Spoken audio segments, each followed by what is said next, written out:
I never imagined I'd spend Christmas alone, curled up in my tiny New York apartment, eating nothing but canned soup from a dented can. The silence was so loud that every spoonful echoed like a punch to my heart. My own family had forgotten I existed. Today, I'm going to tell you something I never thought I would share. And if for even a second this feels familiar, I only ask that you like this video and subscribe. It will help me keep opening my heart. My name is Eleanor, and at 73 years old, I thought I knew what loneliness meant. I was wrong. Nothing prepares you for the kind of emptiness that comes when your own children treat you like a stranger, when your sacrifices become invisible, and when love becomes a transaction you can no longer afford. Every morning, I wake up to the creaking sounds of this old floorboard in my Lower East Side apartment. The smell of last night's cold soup still lingers, mixing with the faint scent of rain and subway grease drifting through my cracked window. My routine has become nothing but a slow march of loneliness. Empty coffee cup, unanswered phone calls, fading family pictures taped above my stained kitchen sink. The apartment itself tells the story of my decline. Once, I lived in a beautiful brownstone in Brooklyn with my late husband, Robert. We had 3 bedrooms, a garden where I grew tomatoes and roses, and a dining room table that seated 8. Now I have 400 square feet, a Murphy bed that sticks when I try to fold it up, and a kitchen so small I can touch both walls with my arms stretched wide. That particular Christmas morning, like all others for the past 2 years, I waited for an invitation that never came. I had stared at my phone for hours. No messages from my daughter Sarah, no calls from my son Michael, not even a text from my grandchildren whom I used to spoil with homemade cookies and birthday money I could barely afford. I touched the cracked screen of my old flip phone and sighed. The phone itself was another symbol of how far I'd fallen. Sarah had bought me a smartphone 3 years ago, saying it would help us stay connected. But when I struggled to learn how to use it and asked for help, she snapped at me. "Mom, it's not that hard. Just figure it out." When I finally gave up and went back to my flip phone, she rolled her eyes and said I was being stubborn. Memories haunted me as I sat there in my threadbare robe. I remembered Christmas mornings in Brooklyn when the children were small. Robert would wake up early to start the turkey, and I'd be in the kitchen by 6, my hands deep in bread dough for the stuffing. Sarah would come downstairs in her red pajamas, her hair in pigtails, and Michael would drag his favorite blanket behind him, leaving a trail across our hardwood floors. The dining room would fill with laughter and the clatter of silverware. Robert's parents would drive up from New Jersey, and my sister Martha would bring her famous apple pie. The table groaned under the weight of dishes: mashed potatoes with real butter, green bean casserole, cranberry sauce I made from scratch, and always too much food because I believed abundance showed love. But Robert died 6 years ago, leaving me with medical bills that consumed our savings and a mortgage I couldn't manage on my small pension. Martha moved to Florida and barely calls. And my children became strangers wearing familiar faces. I walked to the small window that overlooked the alley behind my building. Snow was falling, creating a postcard scene that mocked my isolation. Other windows glowed warmly with Christmas trees and gathered families. I could see Mrs. Rodriguez across the way, serving what looked like tamales to a table full of grandchildren. The sight made my chest ache with longing. I thought about calling Sarah, but I remembered our last conversation 3 months earlier.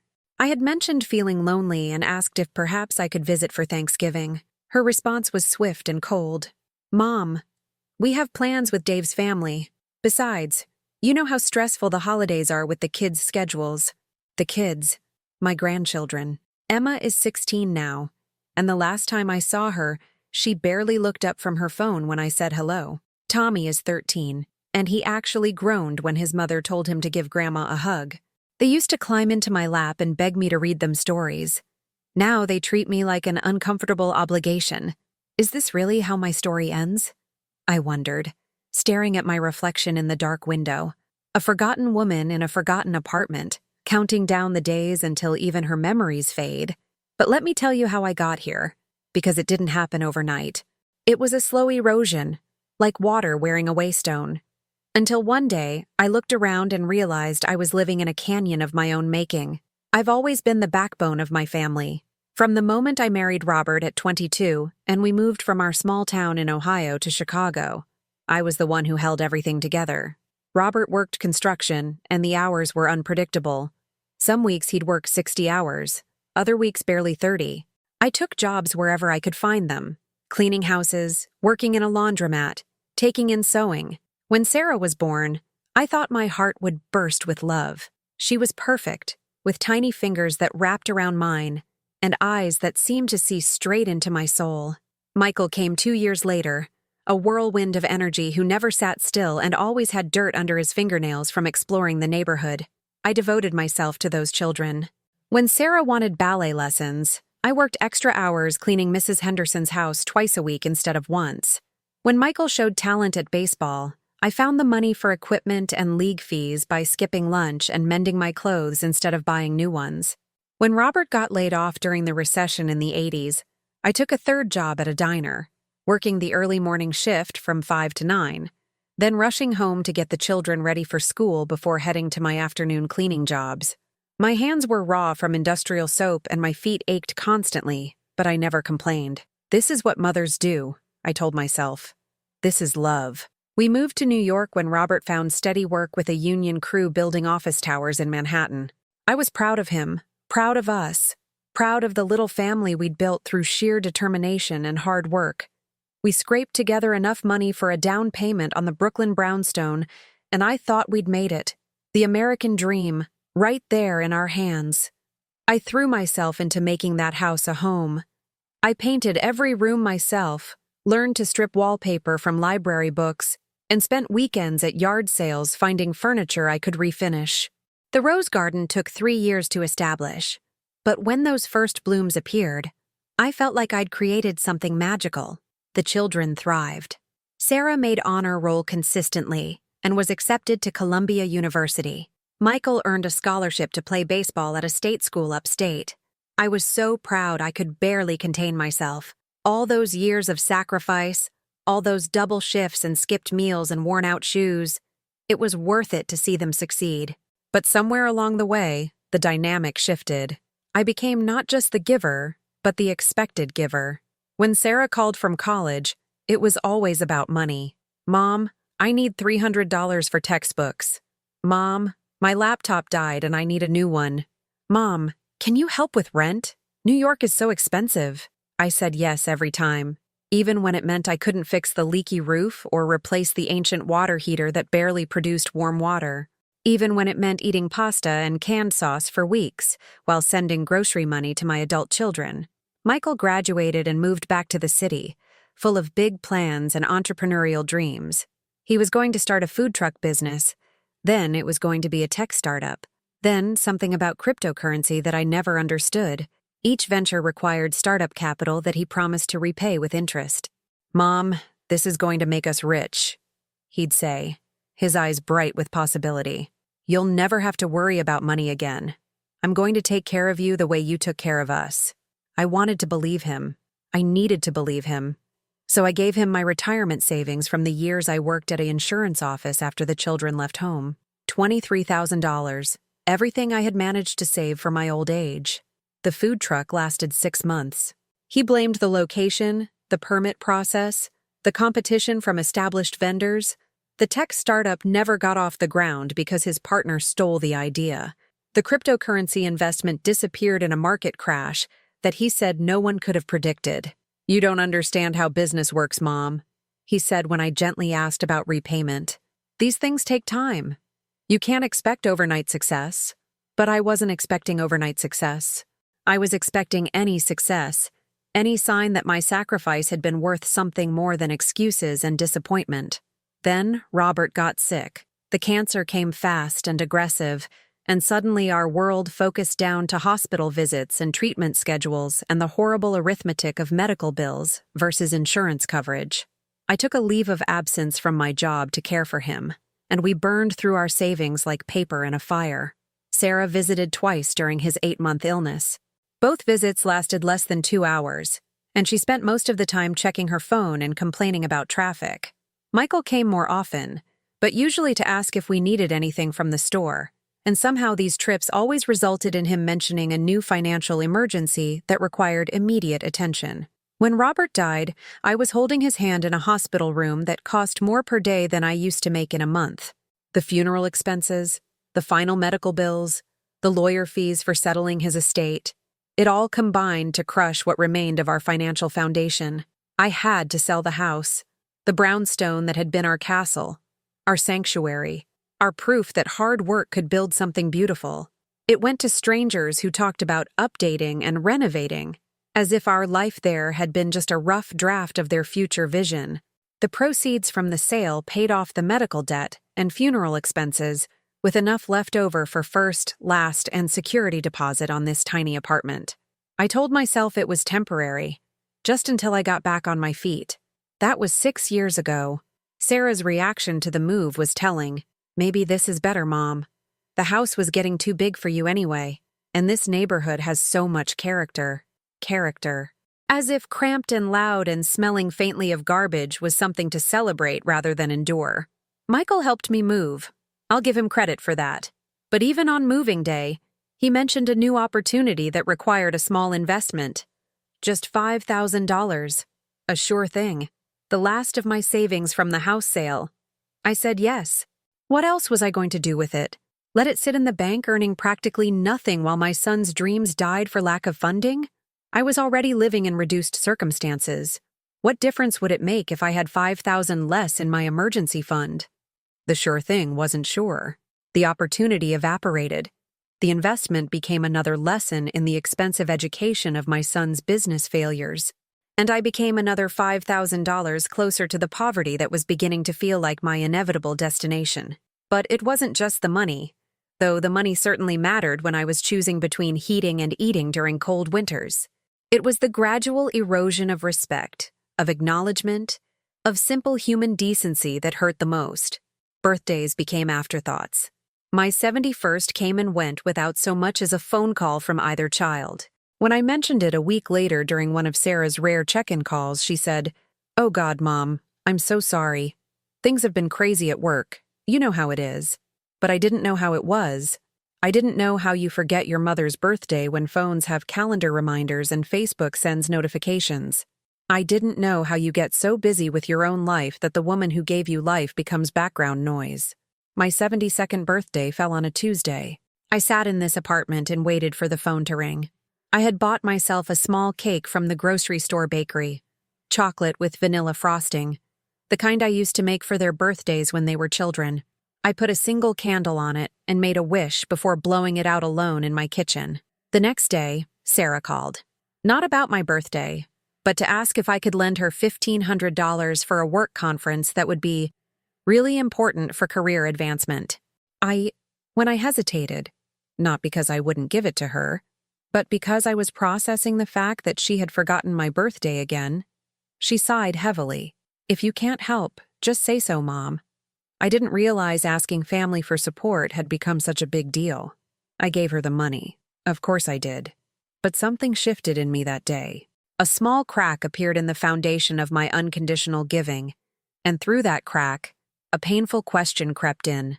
Am I a mother, or am I just an ATM? The question haunted me through that winter and into spring. I started paying attention to our conversations, really listening to the words my children used when they called. Sarah's calls always involved requests or complaints about her job, or her husband, or her teenagers. She never asked how I was sleeping, whether my arthritis was bothering me, if I was eating well, if I was lonely. Michael's calls were less frequent, but more direct. He had another idea, another opportunity, another chance to hit it big if he could just get some startup capital. He had learned to frame these requests in terms of my future security. "Mom, when this takes off, you'll never have to worry about money again. I'm thinking of this as an investment in both our futures." But my future was becoming increasingly precarious. I was living on Social Security and a small pension from the insurance company.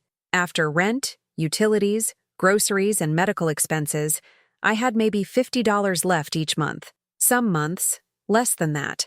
I started shopping at the discount grocery store, buying dented cans and day-old bread. I learned which restaurants threw away perfectly good food at closing time and wasn't too proud to ask. The irony wasn't lost on me. I had spent decades sacrificing for my children's future, and now I was dumpster diving while they lived in houses with multiple bedrooms and took vacations I could only dream about. But the breaking point wasn't financial. It was medical. Last winter, I developed a cough that wouldn't go away. It started as a tickle in my throat that I attributed to the dry air in my poorly heated apartment. But weeks passed, and the cough deepened into something that sounded wet and dangerous. I was waking up at night, gasping and wheezing, sometimes coughing so hard I threw up. I called Sarah first. "Honey, I think I might need to see a doctor, but my Medicare supplement doesn't kick in until next month, and I'm worried about the cost." "Mom, you always think every little thing is serious. Remember when you thought that mole was cancer and it was just a weird freckle? It's probably just a cold. Drink some tea with honey and get some rest." I called Michael next. "Son, I'm really not feeling well. This cough is getting worse and I'm starting to feel scared. Have you tried that over-the-counter cough medicine? The stuff with the red label? Works great. Listen, I can't talk long because I'm about to go into a meeting, but feel better, okay?" Neither of them called back to check on me. Neither of them offered to come over, to take me to a doctor, to sit with me while I worried about whether I was dying alone in my apartment. I ended up in the emergency room at 3 a.m. on a Tuesday in February. The coughing had gotten so bad that I couldn't catch my breath, and I was genuinely afraid I was going to suffocate. I called 911 from my bathroom floor, still in my nightgown, shaking with fever and fear. Pneumonia. The doctor, a young woman who looked barely older than Sarah, explained that I had been sick for weeks and could have died if I had waited much longer to seek treatment. She asked about my support system, whether I had family who could help care for me during recovery. I gave her Sarah and Michael's phone numbers. "They'll want to know," I said. The doctor called them while I was being admitted for observation. Sarah's response, according to the nurse, was that she was dealing with her own family crisis and couldn't visit but to keep her posted if anything serious developed. Michael said he was out of town on business, but would try to check in later. I spent 3 days in the hospital, not one visitor. The nurses were kind, especially a woman named Grace who worked the night shift and would sit with me when she had a few free minutes. She told me about her own elderly parents and how worried she got when they didn't answer the phone right away. "Family is everything," she said. And I nodded because I remembered believing that once. When I was discharged, I took a taxi home to my empty apartment. The hospital social worker had arranged for a neighbor to pick up basic groceries, but otherwise, I was on my own. I spent the next 2 weeks recovering in bed, subsisting on canned soup and crackers, dizzy with medication, and weak from the illness. Sarah called once during my recovery, not because she was worried about my health, but because she had heard from the hospital about my admission and was concerned about whether I had adequate insurance coverage. "I just want to make sure this isn't going to create some huge financial burden that somehow becomes our problem," she said.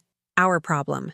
As if my health, my life, my potential suffering was something that might inconvenience her rather than devastate her.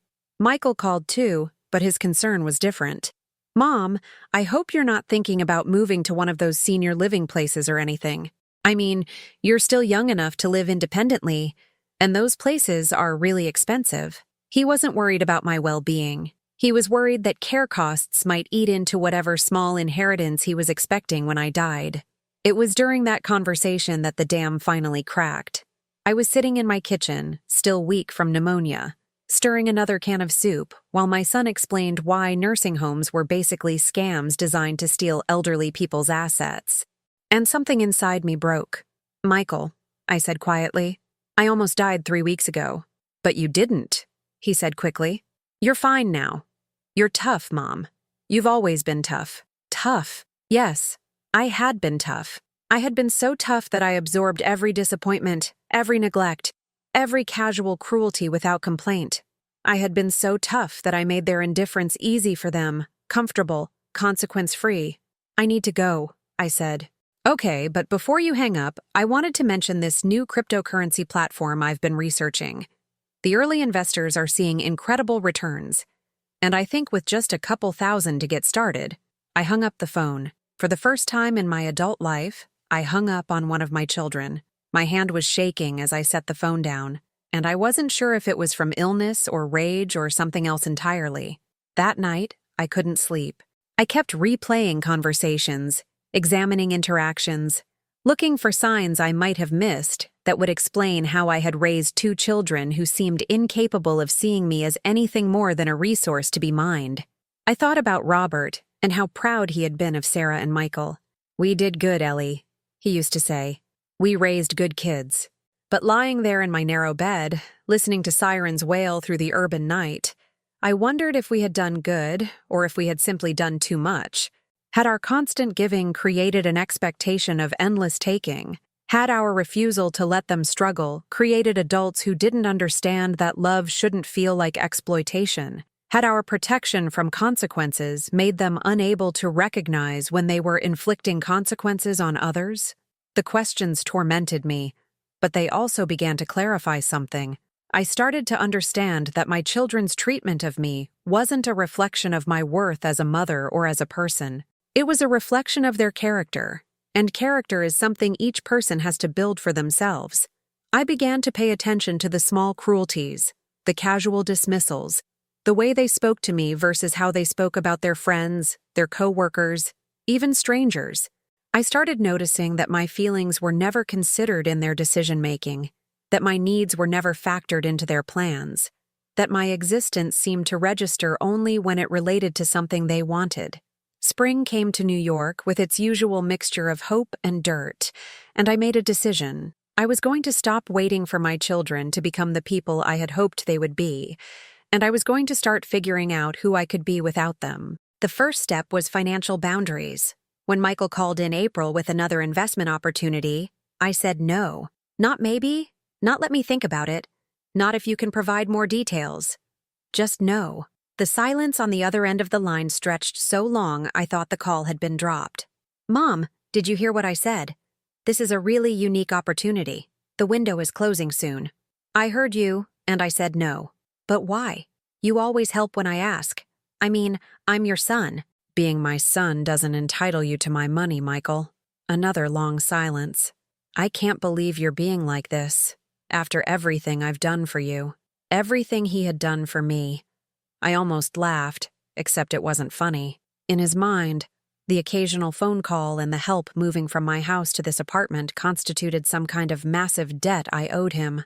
The years of financial support, the sacrificed retirement savings, the loans that became gifts when repayment proved impossible, none of that registered as me doing anything for him.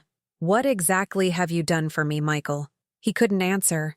The question seemed to genuinely confuse him, as if our entire relationship existed in some alternate reality where his needs were the only ones that mattered. "I have to go," he said finally. "This is really disappointing, Mom. I thought I could count on you." He could count on me. For decades, he had been able to count on me for everything. Money, support, forgiveness, excuses, unconditional love that asked nothing in return. But what could I count on him for? What could I count on either of my children for? That question led me to make a list. I sat at my kitchen table with a piece of paper and wrote down everything I could count on from Sarah and Michael. The list was heartbreakingly short. I could count on them to call when they needed something. I could count on them to minimize my problems and magnify their own. I could count on them to remember my existence when it benefited them and forget it when it didn't. But I could not count on them to visit when I was sick. I could not count on them to remember important dates.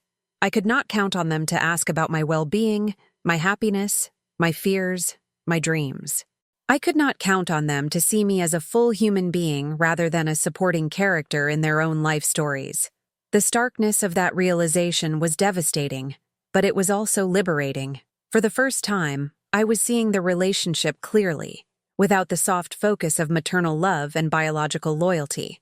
I was seeing the transaction for what it was.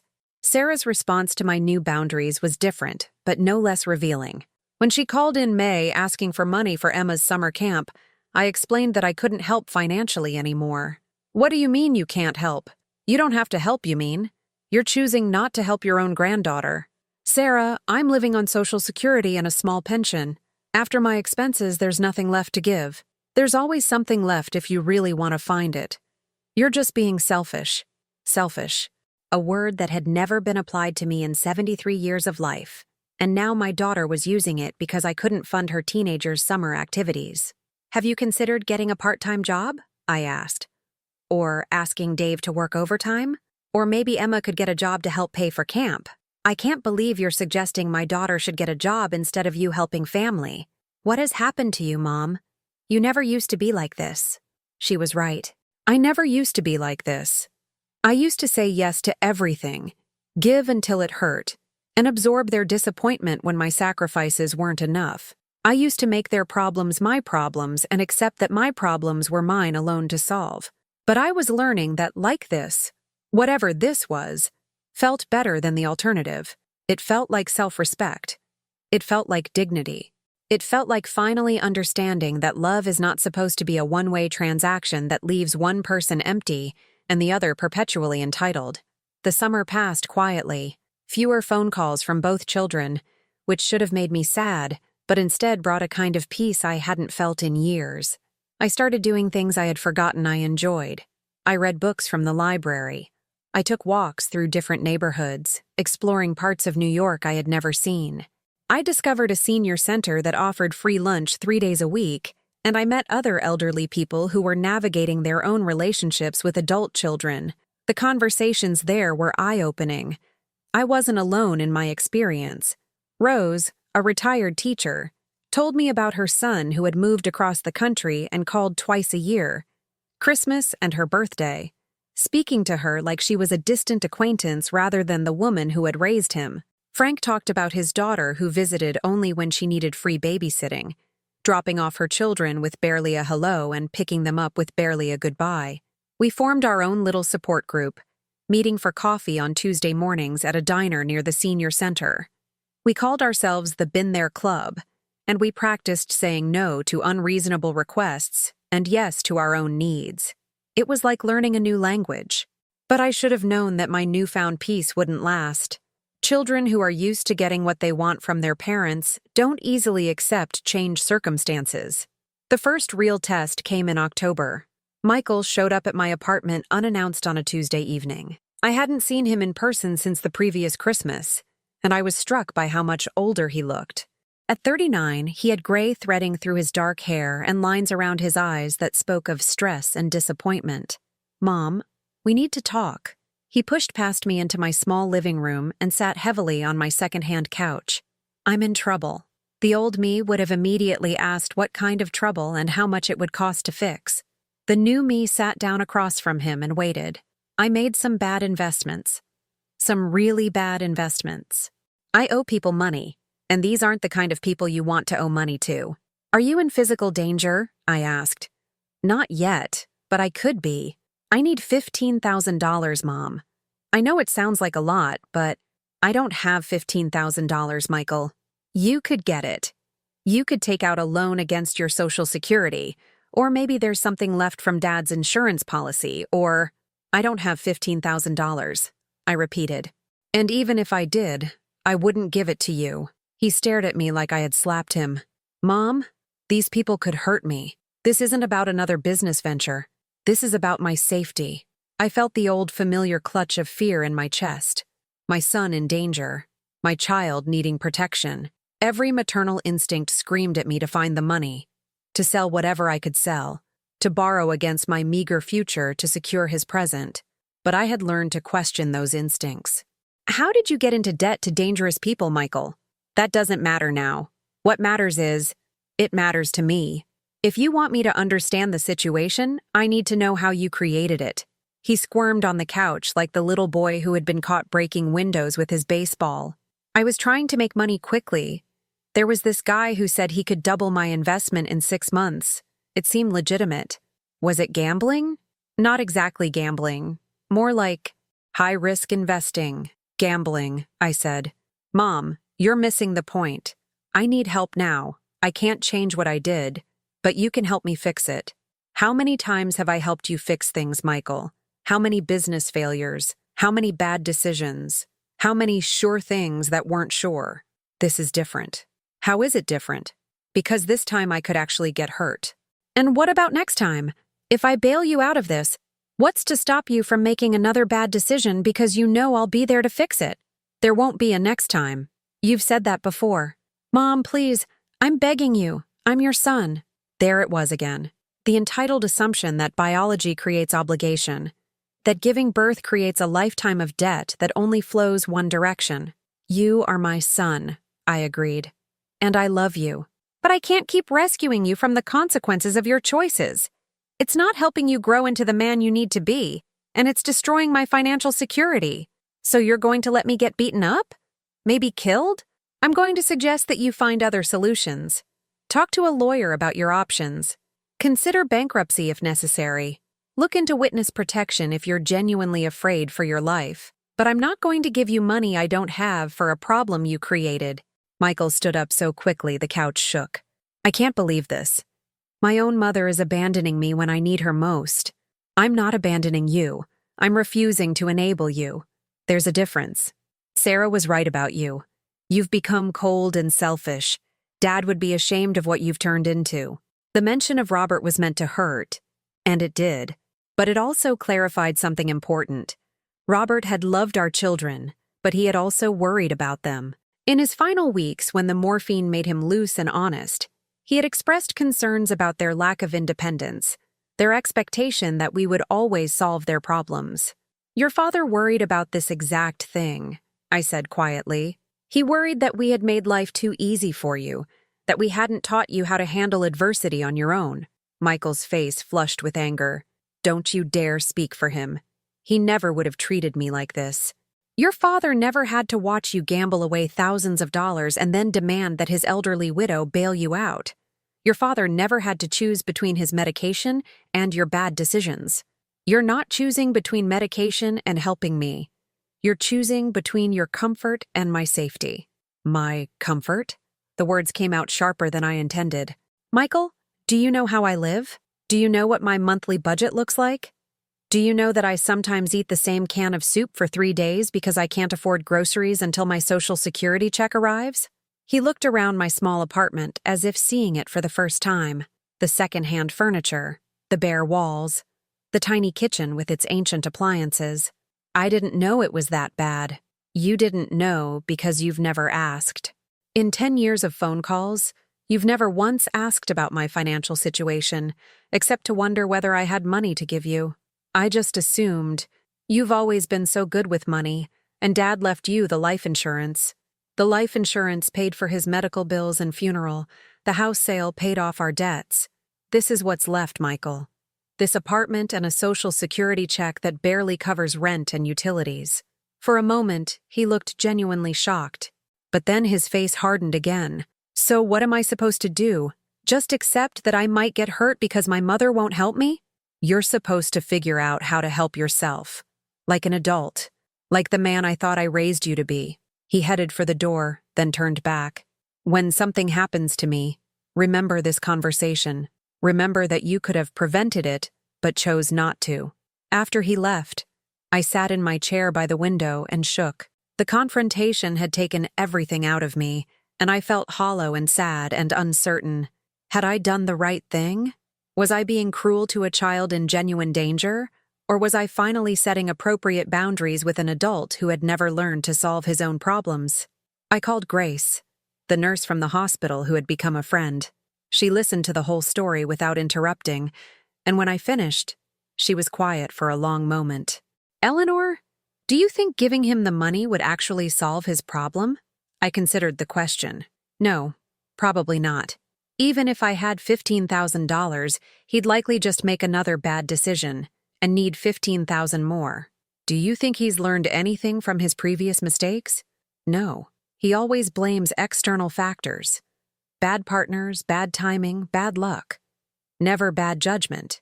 Do you think he sees you as a person with your own needs and limitations? No. I don't think he's ever thought about my needs as separate from his own. Then you did the right thing. It's painful, but it's right. But 3 days later, Sarah called with disturbing news. Mom, I can't believe you refused to help Michael. He's family. When did you become so heartless? Did he tell you what the money was for? He said he had some business debts that needed to be resolved quickly. So what? You've helped him with business expenses before. These weren't business expenses, Sarah. He gambled money he didn't have and now owes dangerous people. And even if they were legitimate business debts, I don't have $15,000 to give anyone for any reason. You could find it if you wanted to. How? By not paying my rent? By not buying food? By not purchasing the medication that keeps me alive? You're being dramatic. I'm being realistic. For the first time in my life, I'm being realistic about my circumstances and my limitations. Well, your limitations are going to get your son hurt. My limitations didn't create this situation. His choices did. I hope you can live with yourself if something happens to him. Sarah hung up, and I realized that both of my children were using the same manipulation tactics. They were making me responsible for problems they had created, consequences they had earned, and solutions they needed to find. But the emotional manipulation was working. I spent sleepless nights worrying about Michael. Imagine him beaten or worse because I hadn't sacrificed my financial security for his gambling debts. I played out scenarios where I found the money somehow, sold my few valuables, borrowed against my funeral fund, begged other family members for help. But every time I started to waver, I remembered Dr. Peterson, the social worker at the senior center who had talked to our Been There club about enabling versus helping. When we rescue people from the consequences of their actions, we rob them of the opportunity to learn and grow, she had said. We think we're being loving, but we're actually being controlling. We're saying that we don't believe they're capable of solving their own problems. I thought about Michael's history of failed ventures and bad decisions. Each time I had bailed him out, he had temporarily felt grateful, but ultimately learned nothing. The pattern was clear. Make risky choices, ask mom for money, avoid consequences, repeat. By refusing to participate this time, I was forcing him to face reality and find adult solutions. It was painful for both of us, but perhaps it was necessary. 2 weeks passed without word from Michael, and I began to genuinely worry. Had something happened to him? Were my fears justified? Or was he simply sulking because his manipulation hadn't worked? Then I ran into his ex-girlfriend Ashley at the grocery store. She had dated him for 3 years in his 30s, and we had maintained a friendship even after their relationship ended. Eleanor, how are you? How's Michael? I honestly don't know, I said. We had a disagreement a couple weeks ago, and I haven't heard from him since. Ashley nodded knowingly. Let me guess. He needed money for some emergency that would definitely be resolved if you just helped this one time. I stared at her. How did you know? Because he pulled the same thing with me about 6 months ago. Dangerous people, owed money, might get hurt if I didn't help. I felt terrible saying no, but I just couldn't take on that kind of debt. So what happened? Was he okay? Of course he was okay. The whole thing was exaggerated. He did owe money, but it was to a credit card company, not loan sharks. He was behind on payments, and they were threatening to garnish his wages. I felt relief and anger in equal measure. Relief that my son wasn't in physical danger, anger that he had lied to manipulate my emotions and extract money I couldn't afford to give. Has he always been like this? I asked Ashley. Like what? So entitled. So unable to see other people's perspectives. Ashley considered the question carefully. I think Michael is still a little boy inside, waiting for someone to take care of him. He never learned how to handle disappointment or solve problems independently. Every time something goes wrong, he looks around for an adult to fix it. But he is an adult. Chronologically, yes. Emotionally, he's about 12 years old. That conversation changed something fundamental in how I viewed my relationship with both my children. I started to see patterns I had missed before, behaviors I had excused because they were my babies, my responsibility, my primary purpose in life. But they weren't babies anymore. They were middle-aged adults with children of their own, and their inability to function independently wasn't a result of temporary setbacks or bad luck. It was a result of never being required to function independently. I had created this situation by always being available to solve their problems, absorb their failures, and subsidize their poor decisions.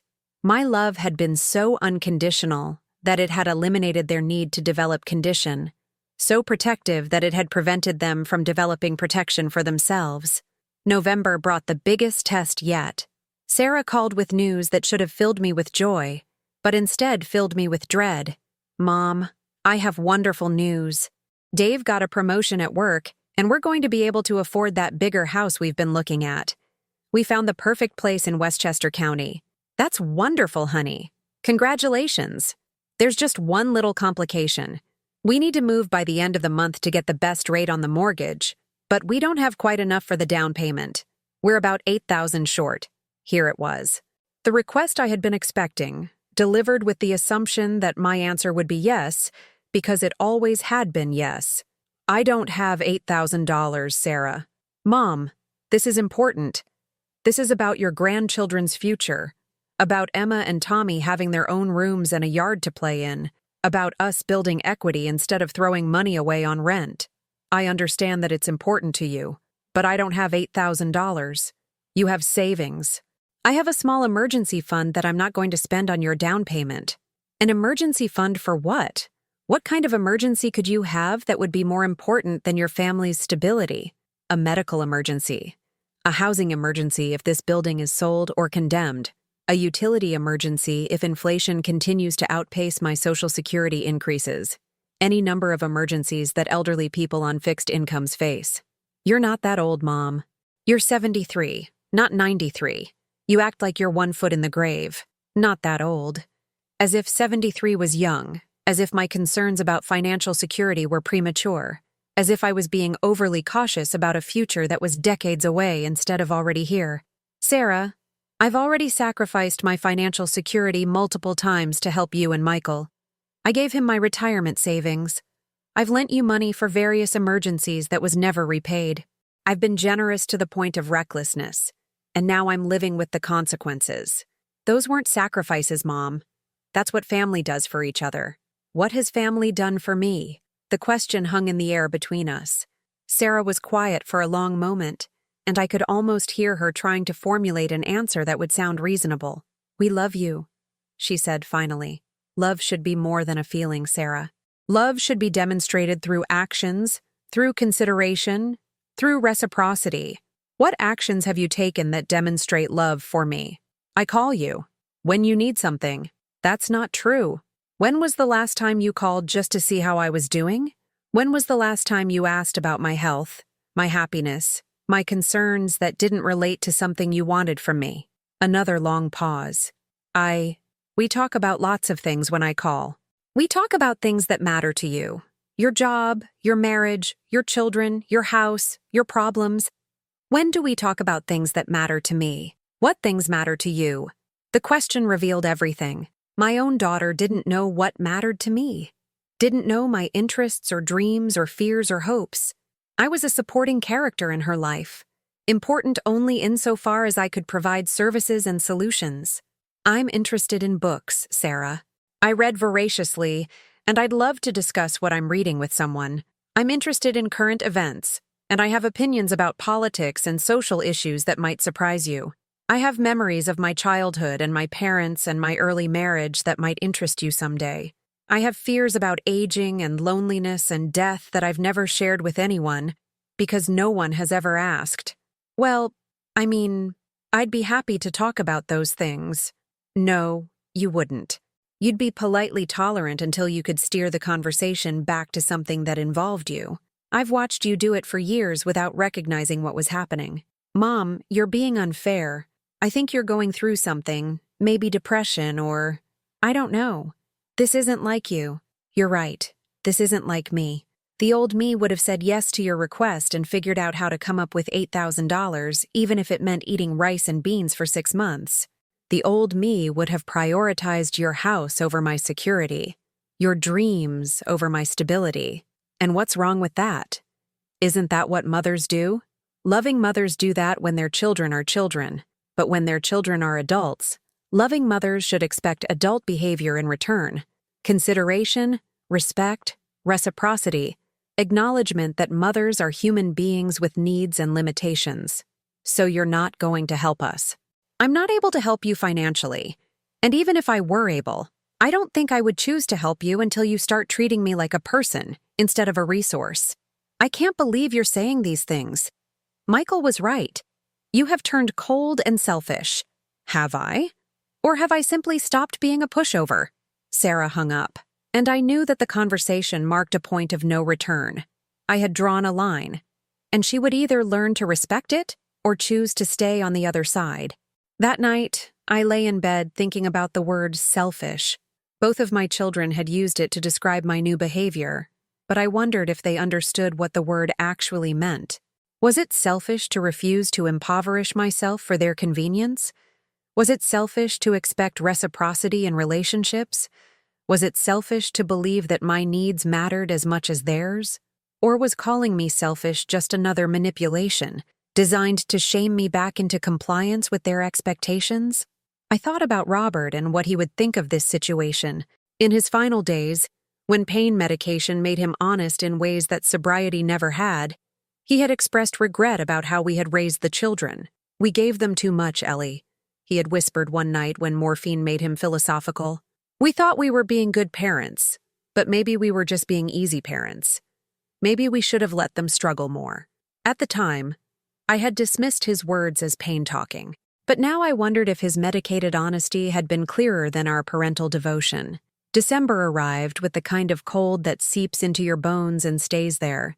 My heating bills were astronomical, and I found myself wearing sweaters inside, keeping the thermostat lower than comfort demanded.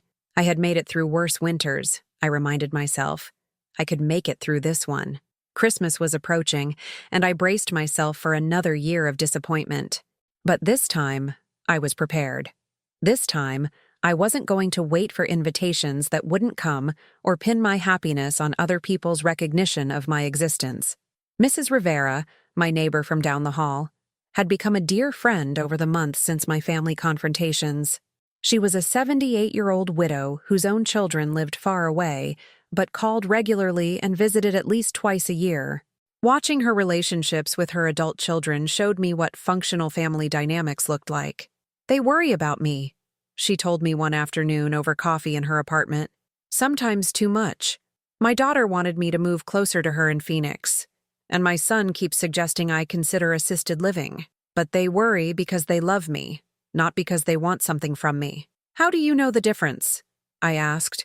"Because they ask about my happiness, not just my safety. They want to know what I enjoy, what I dream about, what interests me. They see me as a whole person, not just as their mother." It was a revelation. Children could love their parents without using them. Adult relationships between parents and children could involve mutual care, respect, and consideration. It was possible. I just hadn't experienced it.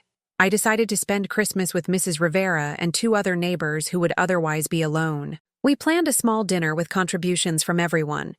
Nothing fancy, but prepared with care and shared with genuine affection. December 23rd arrived, and I was in my kitchen making a dessert for our Christmas gathering when my phone rang. The caller ID showed Michael's number, and I debated whether to answer. We hadn't spoken since his dramatic visit in October, and I wasn't sure I was ready for another confrontation, but something made me answer. "Hello, Michael." "Mom, I need to talk to you." His voice sounded different, quieter, less demanding. "All right. I wanted to apologize for what I said the last time I saw you, about Dad being ashamed of you. That was cruel, and it wasn't true. I was so surprised I nearly dropped the wooden spoon I was holding. Thank you for saying that. I've been thinking a lot about our relationship, and I realize I haven't been a good son." My heart began to hope, despite my better judgment. "Go on." "I talked to Ashley, I know you saw her at the store, and she made me see some things about myself that I didn't want to see, about how I've treated you and her, and pretty much everyone who's ever tried to help me." "What kinds of things?" "That I've been selfish, that I've taken advantage of your love, that I've never really considered what my actions cost other people." I sat down heavily in my kitchen chair. This was not the conversation I had expected. "What made you start thinking about this?" "Well, the truth is, the money situation worked itself out. You were right that I had exaggerated the danger. The people I owed money to weren't criminals. They were just aggressive about collecting. I worked out a payment plan, picked up some part-time work, and I'm managing it. I'm glad you found a solution. But here's the thing, Mom. When I figured it out on my own, I felt Proud of myself. For the first time in years, I had handled a crisis without running to someone else for rescue, and I realized that every time you had bailed me out in the past, you had robbed me of that feeling. This was not what I had expected him to say. Robbed you? You had good intentions, but by always being my safety net, you kept me from learning how to handle falls. I never had to develop problem-solving skills because I knew you would solve my problems for me. I was quiet for a moment, processing this unexpected insight. Do you resent me for helping you? No, I don't resent you. I love you for being willing to help, but I resent myself for taking advantage of your love, and I resent the person I became because I never had to grow up. Michael, are you in therapy? He laughed, and it was the first genuine laughter I had heard from him in years. Yes, actually. Ashley suggested it after we talked. I've been seeing someone for about 6 weeks now, and it's been enlightening. Good. I'm proud of you for that. Mom, I want to ask you something, and I want you to be completely honest with me. Okay. Do you think I can change? Do you think it's possible for me to become the kind of son you deserve? Or is it too late? The vulnerability in his voice broke my heart and mended it at the same time. I think people can change at any age if they want to badly enough. But change has to come from within, Michael. I can't want it for you. I want it. I'm tired of being a disappointment. I'm tired of being the kind of person who only calls his mother when he needs something. I'm tired of feeling like a failure at 39. You're not a failure, honey. You're just stuck. But stuck isn't permanent. Will you forgive me? For all the years of taking advantage? For all the times I made you feel used and unappreciated? I closed my eyes, feeling tears start. Of course I forgive you. And will you be patient with me while I figure out how to be better? I know I can't undo years of bad behavior overnight, but I want to try. I'll be patient. Good. Because I have something to tell you, and I hope it's a start. What's that? I got a job. A real job with benefits and steady pay. It's not glamorous. I'm managing inventory for a medical supply company. But it's honest work with honest people, and I like my colleagues. Michael, that's wonderful. I'm done with get-rich-quick schemes and unrealistic dreams. I want to build something slowly and sustainably. I want to be someone you can be proud of. I was crying openly now, and I didn't try to hide it. I've always been proud of you, even when I was disappointed in your choices. You're my son. That never changed. I love you, Mom. I love you too. I want to take you out for dinner sometime soon. Somewhere nice. Not because I need anything from you, but because I want to spend time with you and hear about your life. Ashley told me you're reading a lot and that you have opinions about current events. I realized I don't know anything about who you are outside of being my mother. After we hung up, I sat in my kitchen and cried for 20 minutes. They were complicated tears. Grief for the years we had lost. Relief that he was trying to change. Hope that our relationship could be rebuilt on healthier foundation. And gratitude that it wasn't too late. But even as I celebrated this breakthrough with Michael, I knew that Sarah's response would be different. She had shown no signs of self-reflection or willingness to change. If anything, her anger at my new boundaries had intensified over the months. That intuition proved correct on Christmas Eve. Sarah called, and her tone was cold and formal. Mom, I wanted to let you know that we won't be able to visit this Christmas. The kids have too much going on with friends, and Dave's family is hosting a big celebration. It was clearly meant to hurt me, to punish me for refusing to fund their down payment. But instead of the crushing disappointment I would have felt a year earlier, I felt something like relief. That's fine, Sarah. I have plans with friends. Friends? She sounded genuinely surprised, as if the idea of me having relationships outside the family had never occurred to her. Yes, friends. People who enjoy my company and treat me with respect and consideration. Well, good for you, I guess. Sarah, can I ask you something? What? Do you miss me? When you don't see me or talk to me for weeks at a time, do you find yourself thinking about me and wishing we had a closer relationship? The pause was long enough to answer the question, but she tried to fill it with words anyway. Of course I miss you. You're my mother. But do you miss me as a person? Or do you miss what I provided for you? That's a weird question, Mom. It's not weird to me. I've been thinking a lot about what our relationship actually consists of, and I'm not sure you and I really know each other as people. I think this therapy trend is getting to your head. Not everything needs to be psychoanalyzed. I'm not in therapy. I'm just thinking more clearly than I have in years. Well, maybe you should be in therapy. You've been acting strange ever since you started saying no to helping family. Strange or different? Same thing. No, it's not. Strange suggests something is wrong with me. Different suggests I'm changing, which can be positive. If you say so. Look, I have to go. We're wrapping presents. Merry Christmas, Sarah. Yeah, Merry Christmas. The call ended, and I felt sad, but not devastated. Sarah was making her choice, just as I was making mine. I couldn't force her to value our relationship, but I could stop devaluing myself to accommodate her indifference. Christmas Day with Mrs. Rivera and our neighbors was lovely. We ate too much, laughed frequently, and shared stories about our past holidays with warmth instead of bitterness. For the first time in years, I felt like I belonged somewhere, like my presence was genuinely welcomed rather than tolerated. But the real surprise came that evening. I was cleaning up dishes when there was a knock at my door. I opened it to find Michael standing in the hallway, holding a small wrapped present and looking nervous. Hi, Mom. I hope it's okay that I stopped by. I know you had plans with friends, but I wanted to give you this. I invited him in, and we sat on my couch, the same couch where he had demanded $15,000 just 2 months earlier. But everything felt different now. He seemed different, more present, more aware of his surroundings. Your apartment is really cozy, he said, looking around with what seemed like genuine interest. I never noticed before.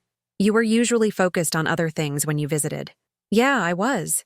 I'm sorry about that. He handed me the present, and I unwrapped it carefully. Inside was a framed photograph I had never seen before. Robert and me on our wedding day. Young and radiant and full of hope. We were looking at each other like we couldn't believe our good fortune. Where did you get this? I found it in some of Dad's old boxes that I inherited. I had it professionally restored and framed. I thought you might like to have it. I traced the glass with my finger, remembering that day 46 years earlier. It's beautiful. Thank you. Mom, can I ask you about Dad? What was he like when you were first married? And for the next 2 hours, we talked. Really talked. I told him stories about his father that I had never shared with anyone, and he listened with an attention that felt like a gift. He asked questions about my childhood, my dreams when I was young, what I had wanted to be when I grew up. You wanted to be a teacher, he said when I mentioned my college plans before I got married. I was studying elementary education. I thought I'd teach kindergarten or first grade. What happened? I got pregnant with Sarah, and college became impossible financially. We needed me to work full-time, not spend money on tuition. Do you regret it? I considered the question. I regret not finishing, but I don't regret having you and Sarah. Being your mother was the most important thing I ever did, even when it was the hardest. Are you disappointed in how we turned out? I'm disappointed in some of the choices you've made, but I'm not disappointed in who you are fundamentally. You're good people who got lost for a while. At least, I hope that's what this is. It is. At least for me. I can't speak for Sarah. When he left, he hugged me longer than he had in years. I'll call you in a couple days, he said. Not because I need anything, but because I want to know how you're doing. I'd like that. January passed quietly. Michael kept his word about calling regularly. Our conversations were different now. He asked about my reading, my health, my thoughts on current events. He told me about his new job, his therapy sessions, his plans to take some community college courses to develop new skills. It wasn't perfect. Sometimes I could hear him struggling against old patterns, starting to ask for advice about money problems before catching himself and finding other solutions. But he was trying, and that effort meant everything to me. Sarah, on the other hand, seemed to be moving further away. Her calls became less frequent and more perfunctory. She had found the down payment money elsewhere, I never asked how, and they had moved to their new house in Westchester. The distance felt metaphorical as much as geographical. February brought an unexpected challenge. I developed chest pains that sent me to the emergency room in the middle of the night. The tests showed it wasn't a heart attack, but the doctor wanted to run additional cardiac evaluations that would require several follow-up appointments. I called Michael from the hospital, not because I needed anything, but because I thought he should know. His response was immediate and exactly what I needed. "I'm coming right now. Don't worry about anything. I'll handle whatever needs to be handled." He arrived within an hour, still wearing pajama pants under his coat because he had jumped out of bed and driven straight to the hospital. He talked to the doctors, helped me understand the discharge instructions, and drove me home with a bag full of groceries so I wouldn't have to shop for a few days. "Do you want me to call Sarah?" he asked, as he put soup cans in my cupboard. "If you'd like to tell her, that's fine. But don't expect her to respond the way you have. Maybe she'll surprise you." Maybe. Sarah didn't surprise me.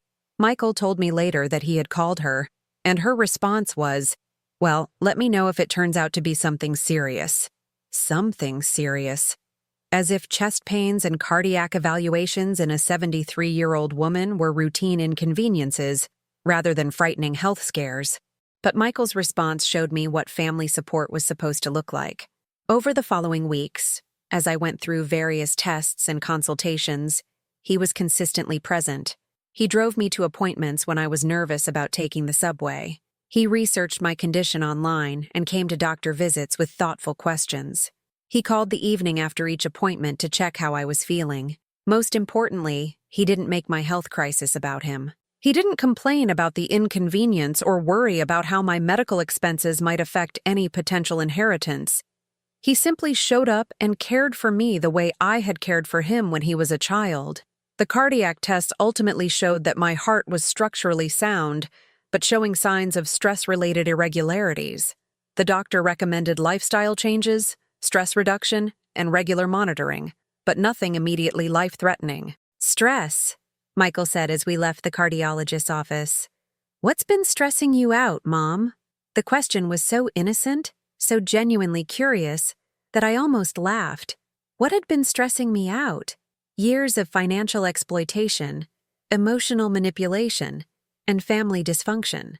The gradual realization that my children saw me as a resource rather than a person. The loneliness of aging without support. The fear of poverty in old age because I had given away my financial security to adult children who never said thank you. But I didn't want to burden him with all of that, especially when he was working so hard to change our relationship dynamic. "Just the normal stresses of aging and living on a fixed income," I said. "Is there anything I can do to help reduce your stress?" There it was again. The focus on my needs rather than his own. "You're already helping, honey.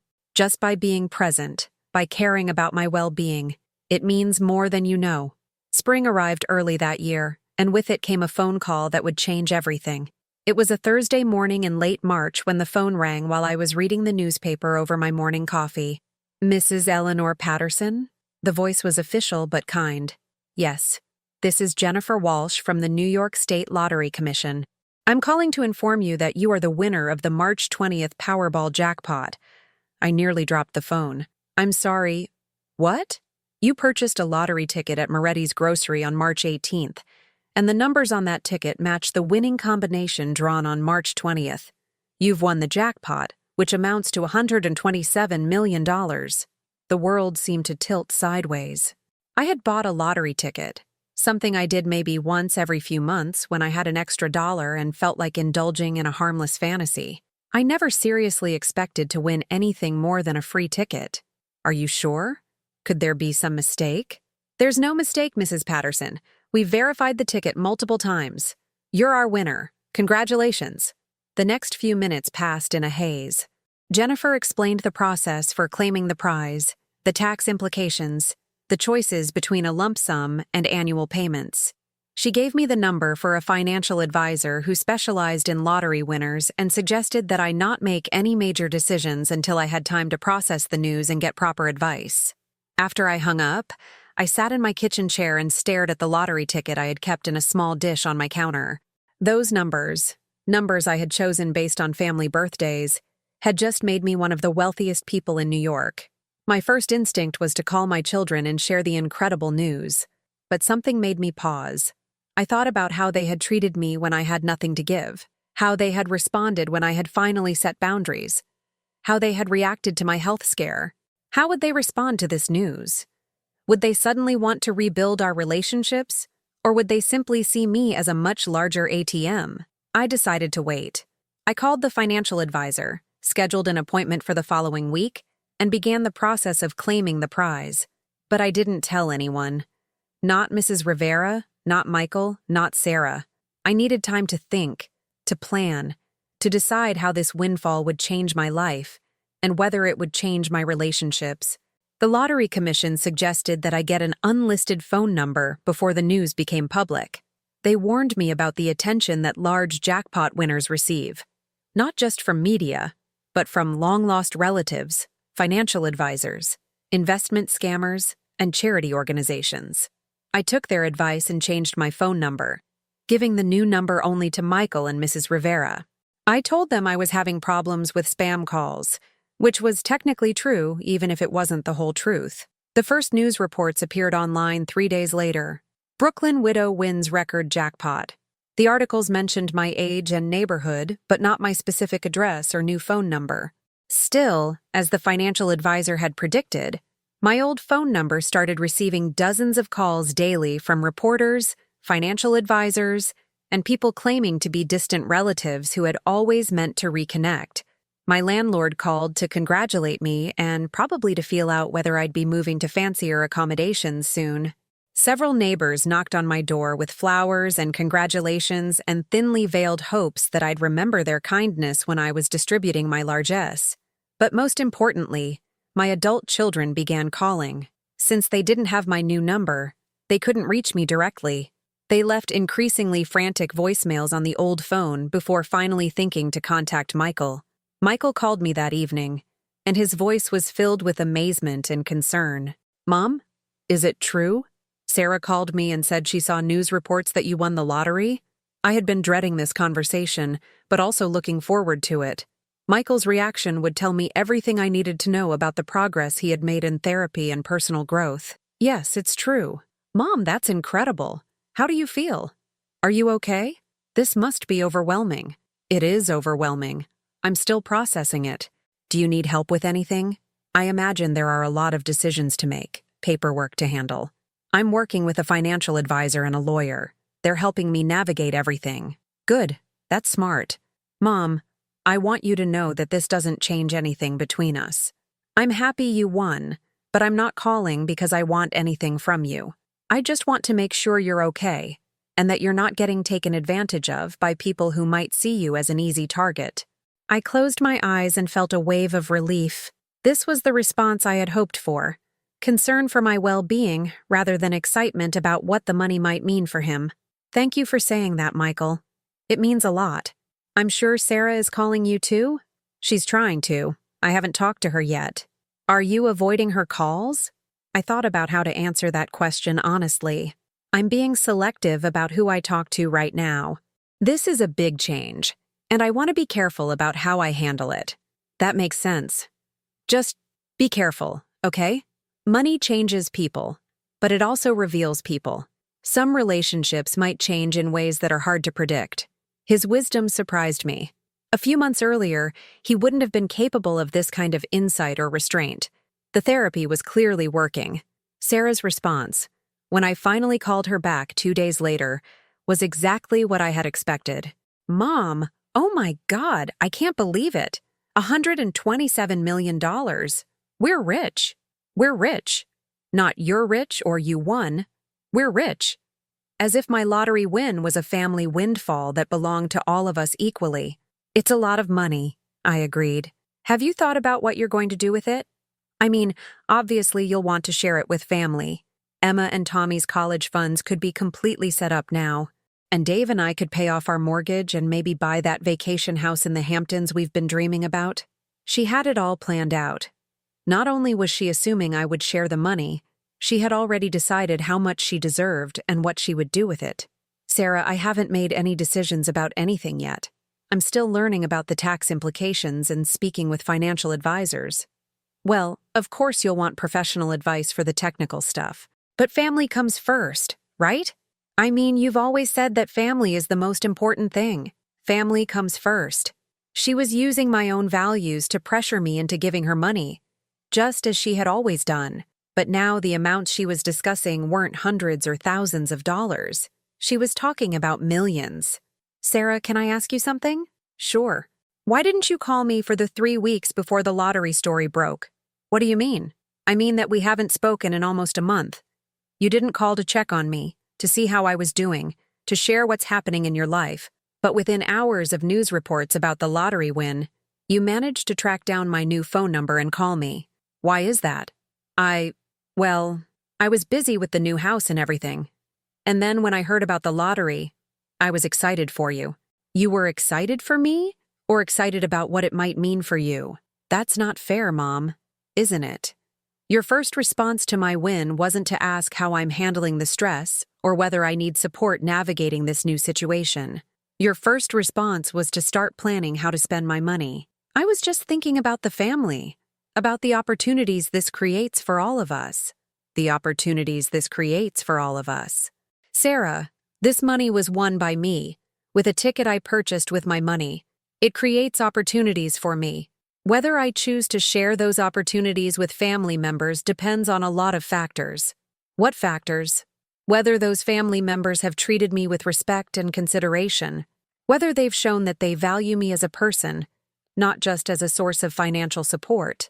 Whether they've demonstrated that they can handle money responsibly and gratefully. There was a long silence on the other end of the line. Are you saying you're not going to help your own family?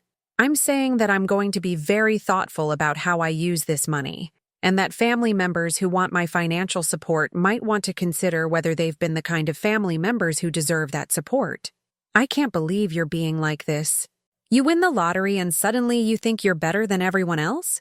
I don't think I'm better than anyone, but I do think I deserve better treatment than I've been receiving from some people. Winning the lottery didn't change my worth as a person, Sarah. I was worthy of respect and consideration before I had money, and I'm worthy of respect and consideration now that I do have money. So this is about the down payment thing? You're going to hold that against me forever? It's not about any one thing. It's about a pattern of behavior that goes back years. It's about the fact that you only call when you need something, that you've never shown interest in my life or my well-being, that you treat me like an obligation rather than a person you actually care about. That's not true, isn't it? When was the last time you asked me about a book I'm reading? When was the last time you called just to tell me you were thinking about me? When was the last time you visited without wanting something?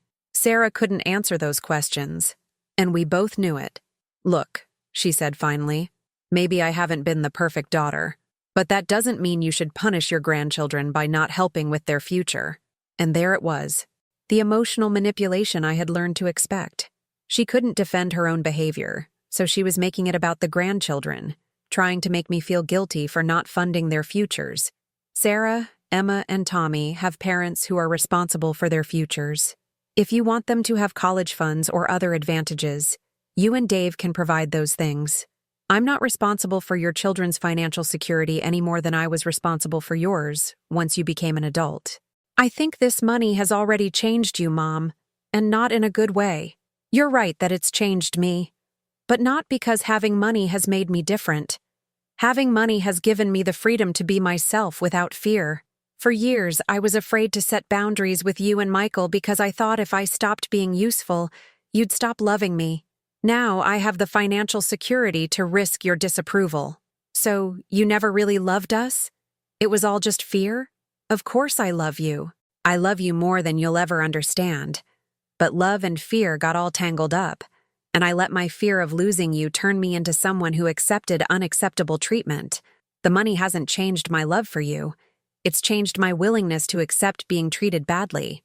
After that conversation, I didn't hear from Sarah for 2 weeks.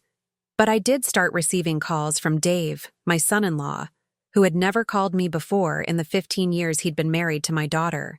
Eleanor, congratulations on your big win. Sarah mentioned that you're taking some time to figure out your plans for the money. That's right.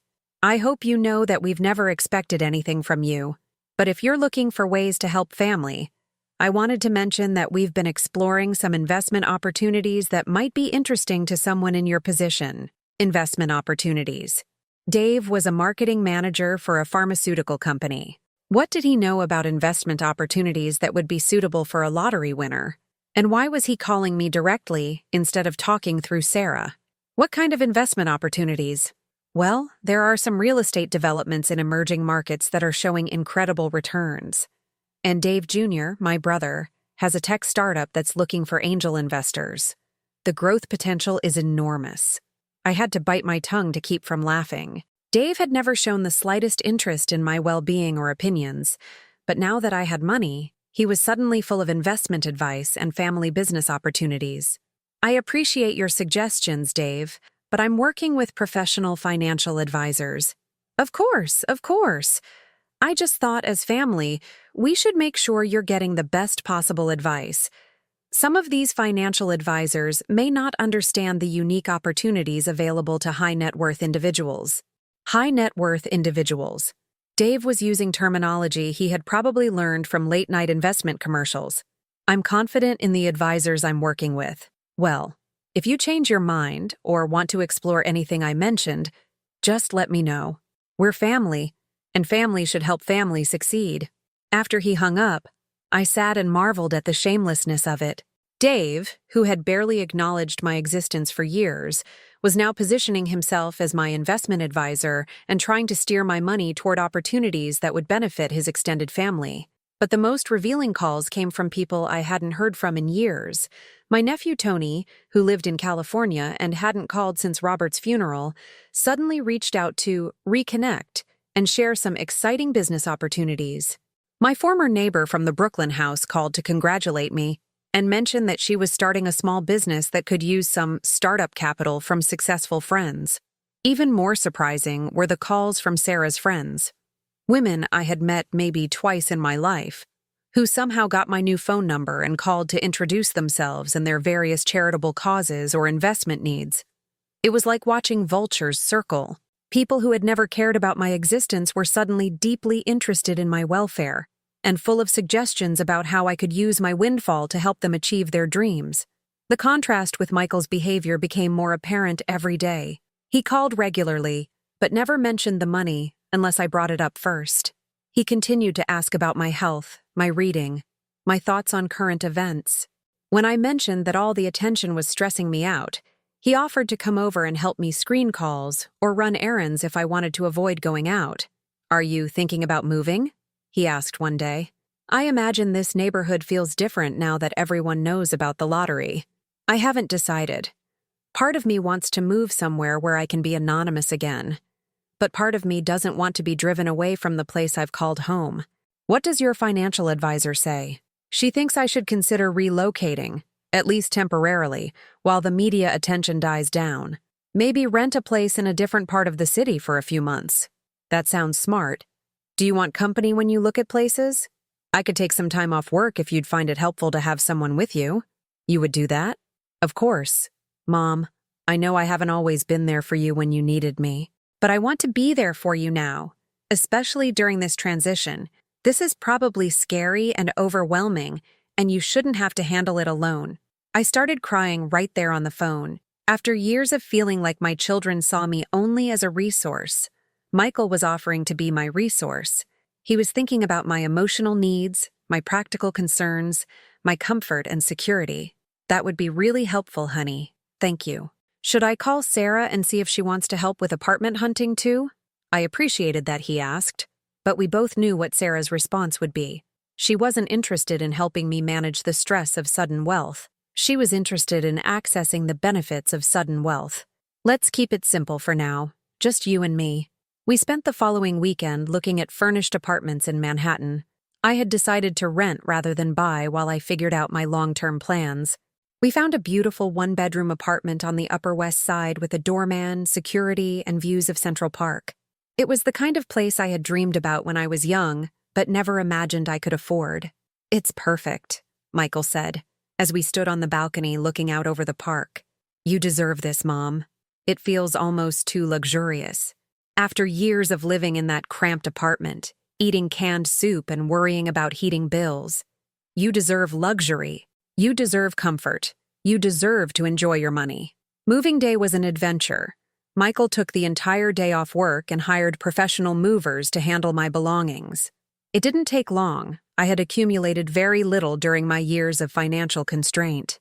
But setting up the new apartment was like playing house with unlimited resources.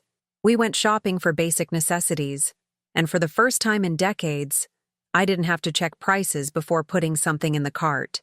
Michael watched me examine a set of expensive sheets, then put them back and reach for cheaper ones. "Mom, you can afford the expensive sheets." "I know, but these are perfectly fine. This is going to take some getting used to, isn't it? 40 years of scrimping and saving doesn't change overnight." But gradually, I began to adjust. I bought fresh flowers for the apartment weekly. I stocked the kitchen with good food. I replaced my ancient television with a large flat-screen model. I bought myself new clothes that actually fit properly instead of wearing things until they fell apart.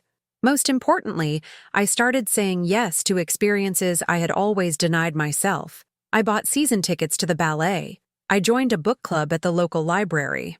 I signed up for an art class at a community center. For the first time in years, my calendar was full of activities I had chosen because I enjoyed them, not because I felt obligated to participate.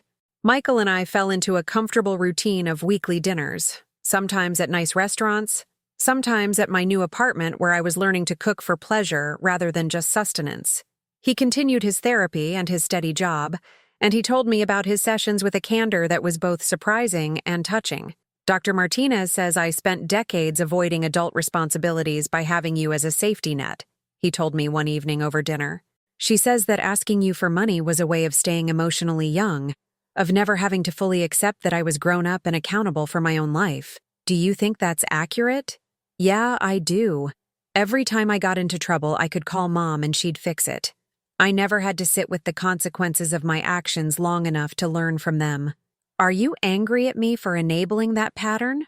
"No, I'm not angry. I understand why you did it. You loved me and wanted to protect me. But I'm grateful that you finally stopped, even though it was painful at the time. It was one of the hardest things I've ever done. It was also one of the best things you ever did for me. I'm more confident now, more capable. I like myself better when I'm solving my own problems." These conversations with Michael gave me hope that parent-child relationships could change and evolve, that people could grow and learn and become better versions of themselves at any age. But Sarah remained distant and angry. She called occasionally, and the conversations were always tense and transactional. She would ask about my plans for the money, suggest ways I could help the family, and express disappointment when I didn't agree to her suggestions. The final confrontation came in September, 6 months after I had won the lottery. Sarah called and asked if she and Dave could visit my new apartment. I agreed, hoping that seeing me in person might help us rebuild our relationship. They arrived on a Saturday afternoon, and I could see them taking inventory of the apartment, calculating the cost of my new lifestyle. Sarah wandered around touching things, the furniture, the artwork, the expensive books I had been acquiring, with a mixture of awe and resentment. "This is quite a place," Dave said. "The rent must be astronomical." "It's comfortable," I replied. "I'll bet. This is what, 5,000–6,000 a month?" I'd rather not discuss specific figures. Sarah sat down on my new sofa and looked at me with an expression I couldn't read. "Mom, we need to talk about the future." "What about the future?" "About your plans, about the family, about what happens to all this money." "What about it?" "Well, you're 73 years old. You can't spend $127 million in your lifetime. At some point, you need to think about legacy." Legacy. She was talking about my death, about inheritance, about what she and Dave would receive when I was gone. "I have thought about legacy, Sarah. And I've decided that my legacy isn't going to be measured by how much money I leave behind. It's going to be measured by how I live, how I treat people, what I contribute to the world while I'm here." That's very philosophical. But what does it mean practically? It means I'm going to enjoy my money while I'm alive. I'm going to travel, experience things I've never been able to afford, support causes I care about. And yes, I'll leave something to family members. But the size of that inheritance will depend on the quality of my relationships with those family members. Dave and Sarah exchanged glances. "What do you mean by that?" Dave asked. "I mean that I'm not going to leave large sums of money to people who have treated me badly. I'm not going to reward years of neglect and exploitation with financial windfalls." "You're talking about us," Sarah said. You're saying we won't inherit anything because we didn't meet your standards of behavior. I'm saying that inheritance is not an entitlement. It's a gift that expresses love and gratitude and appreciation for the relationship. If someone has shown me love and respect and consideration, I want to show my appreciation by leaving them something substantial. If someone has treated me like an ATM, why would I reward that behavior? So, you're going to punish us for not being perfect children. I'm not looking for perfect children, Sarah. I'm looking for adult children who treat me like a human being worthy of respect. That's not a high bar. And you think we haven't done that? Do you think you have? The question hung in the air. Sarah looked around the apartment again, then back at me. I think you've become someone I don't recognize. The mother I grew up with would never have held money over our heads like this. She would never have made her love conditional on how we behaved. My love has never been conditional, Sarah, but my financial support now is. Those are two different things. Are they? Because it feels like you're saying that if we don't treat you the way you want to be treated, you'll cut us out of your will. I'm saying that if you don't treat me with basic human decency, I won't leave you money you can use to continue treating other people badly. Dave cleared his throat. Eleanor, maybe we could work something out, like a family contract. You could outline your expectations, and we could commit to meeting them. That way, everyone knows where they stand. A family contract. He wanted to negotiate the terms of our relationship like a business deal. He wanted me to specify exactly what behaviors would earn them inheritance money. Dave, I don't want to have a contractual relationship with my family.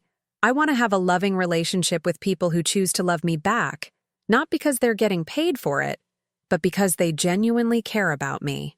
But how do we know what you expect if you don't tell us? Sarah asked. You shouldn't need me to tell you how to treat your mother with respect. You shouldn't need a manual for basic human decency. Everything is different now that you have money.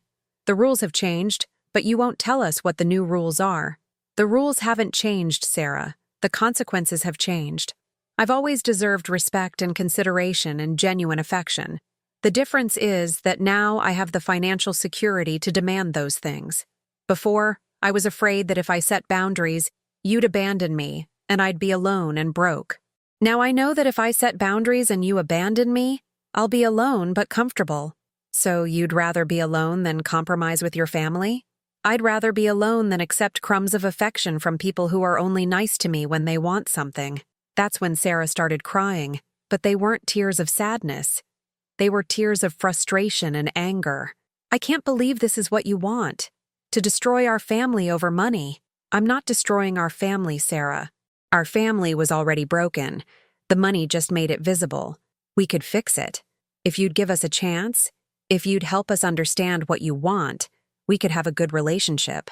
How does someone fix a relationship where one person has never been seen as a full human being? How do we fix decades of you calling only when you needed something, visiting only when it was convenient, treating me like a supporting character in your life story? I don't know, but we could try. Are you saying you want to try because you love me and value our relationship, or because you want to secure your inheritance? Sarah couldn't answer that question. Her silence told me everything I needed to know. They left shortly after, and I knew it would probably be the last time I saw them for a long while. As I watched them walk to the elevator, I felt sad but not devastated. I had offered them multiple opportunities to build a genuine relationship with me, and they had consistently chosen to see me as a means to an end rather than a person worthy of love. But the story doesn't end there, because life has a way of surprising us when we least expect it. 3 weeks after Sarah and Dave's visit, I was reading in my living room when the doorman called to announce that I had visitors. "It's a young lady who says she's your granddaughter," he said. Emma. I hadn't seen her in over a year, and I wasn't sure what to expect. But when she stepped off the elevator, I was struck by how much she had grown. She was 17 now, tall and poised, with her father's eyes and her grandfather's stubborn chin. "Grandma? Can we talk?" I invited her in, and we sat in my living room while I tried to process this unexpected visit. "How did you get here? Does your mother know where you are?" I took the train. And no, Mom doesn't know I'm here. She thinks I'm at my friend Jessica's house. "Emma, you shouldn't have come alone. The city can be dangerous." "I'm 17, Grandma. I'm not a child. And I needed to see you. Why? She looked around the apartment, taking in the comfortable furniture, the fresh flowers, the walls lined with the books I had been collecting. Because I wanted to understand what happened between you and Mom, and because I wanted to apologize. Apologize for what? For being part of the problem. For acting like you were just this grandmother-shaped person who existed to give us things, and then disappear until we needed something else. I was so surprised I barely knew how to respond. Emma, you were a child. Children aren't responsible for adult relationship dynamics. Maybe not when I was little, but I'm not little anymore. And I can see how we treated you. How I treated you. Tell me what you see. I see that you were lonely, and we made it worse. I see that you were struggling financially, and we made it worse. I see that you needed love and attention and support, and instead of giving you those things, we just took whatever you offered and asked for more. When did you start seeing it this way? When you won the lottery and everything blew up. When Mom started obsessing about the money and making plans for how much you should give us. When she started talking about you like you were this selfish person who was withholding what belonged to us. And how did you feel about that? It made me sick. Because I realized that I had never really thought about you as a person with your own life and feelings and needs. I thought about you as Grandma, this person who existed to love us and help us and be proud of us. But I never wondered if you were happy or lonely or scared or excited about anything. Emma started crying then, and I moved to sit beside her on the couch. Honey, you're 17 years old. It's normal for teenagers to be self-centered. You're still learning how to see other people clearly, but I should have learned it already. I should have been curious about you, should have asked you questions about your life. Instead, I just took what you gave and never gave anything back. What made you realize this? Uncle Michael, actually.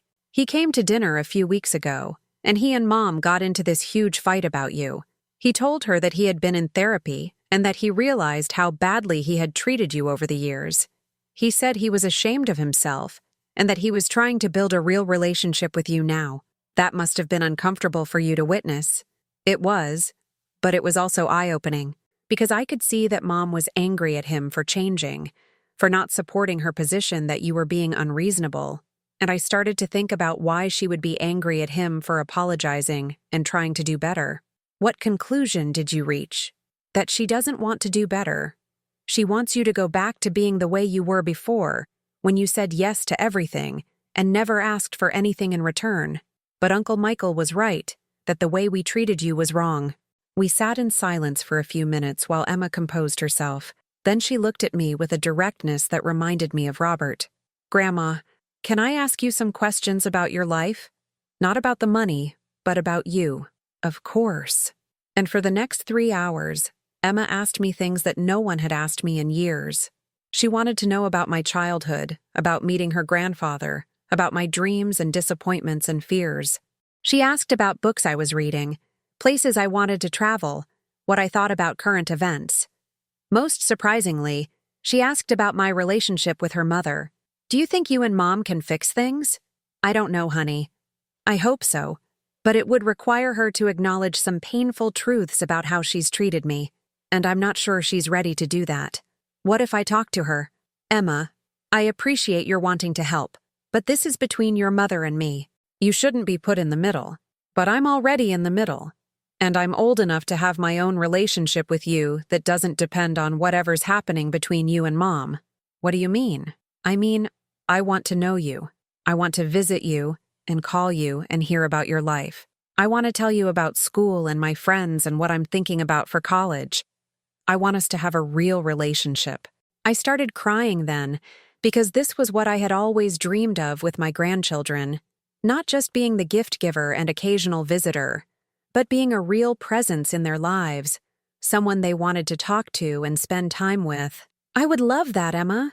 Good, because I was hoping you might want to help me with something. My heart sank. Here it was, the request, the real reason for the visit. I should have known it was too good to be true. What kind of help? I want to apply to Columbia University for journalism school. Mom and Dad want me to go somewhere cheaper and study business or something practical. But I want to be a writer, And Columbia has an amazing program. And you want me to pay for it? Emma looked confused.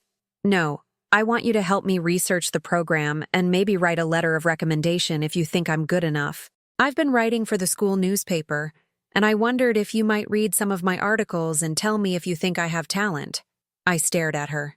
She wasn't asking for money. She was asking for my time, attention, expertise, and opinion. She was asking me to be involved in her life in a meaningful way. Emma, I would be honored to help you with your college applications, and I'd love to read your writing. Really? You wouldn't mind spending time on that? Spending time on your future? On something you're passionate about? It would be my pleasure.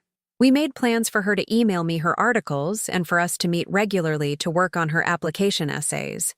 As she was getting ready to leave, she hugged me tighter than she had since she was small. Grandma, I'm sorry it took me so long to see you. The real you. You see me now, Emma. That's what matters. Over the following months, Emma and I developed exactly the kind of relationship I had always hoped to have with my grandchildren. She visited every few weeks, and we talked regularly on the phone. I read her newspaper articles and was amazed by her talent and insight. We worked together on her college application essays, and I watched her grow into a thoughtful, ambitious young woman. But more than that, Emma became genuinely interested in my life. She asked about my art classes, my book club, my volunteer work with a literacy organization I had started supporting. When I mentioned considering a trip to Europe, she spent hours researching itineraries and helping me plan. Why haven't you traveled before? She asked one day. Money, mostly. Your grandfather and I always planned to travel when he retired. But then he got sick and died before we could take those trips. That's so sad. But now you can go anywhere you want. I suppose I can. Are you scared to travel alone? A little. I've never been anywhere by myself. What if you didn't have to go alone?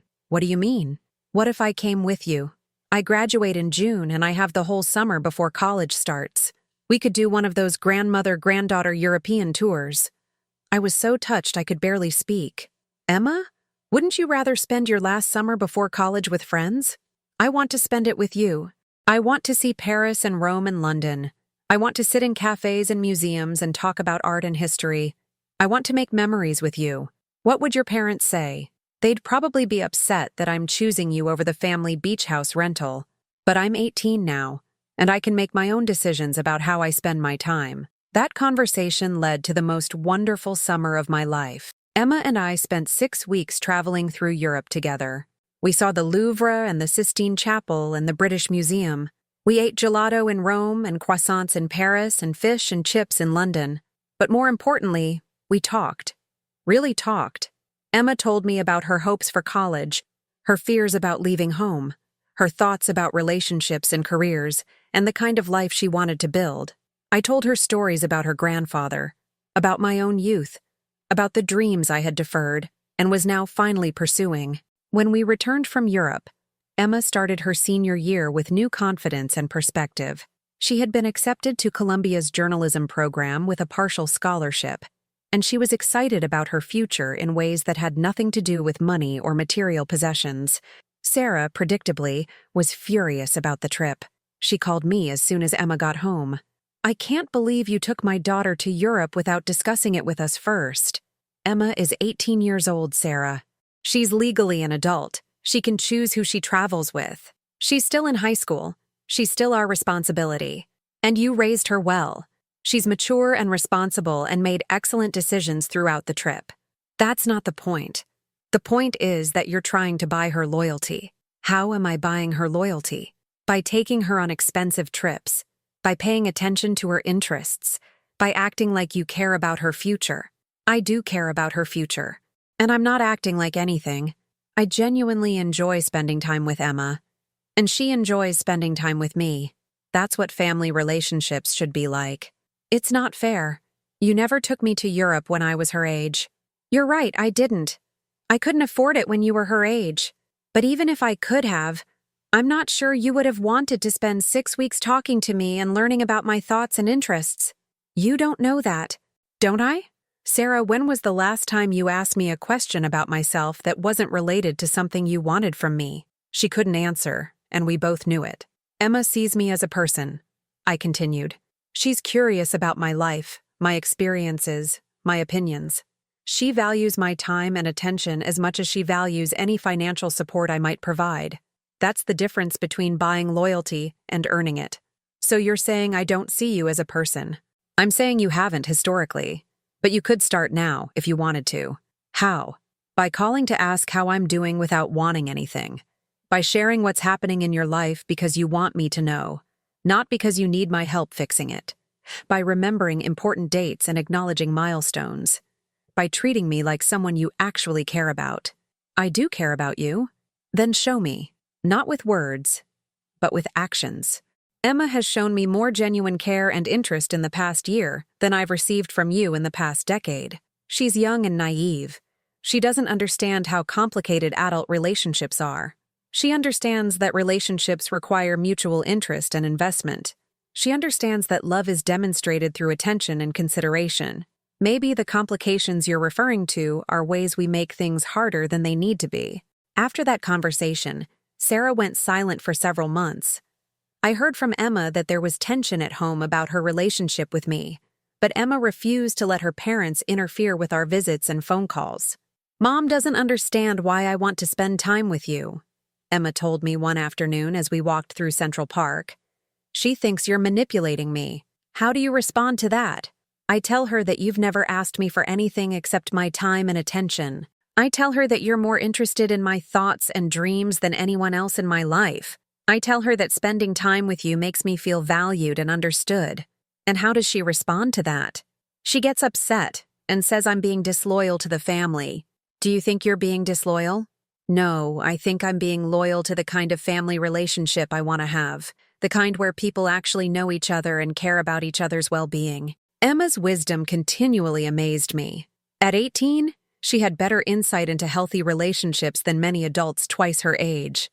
As Emma started her freshman year at Columbia, Michael and I continued to develop our renewed relationship.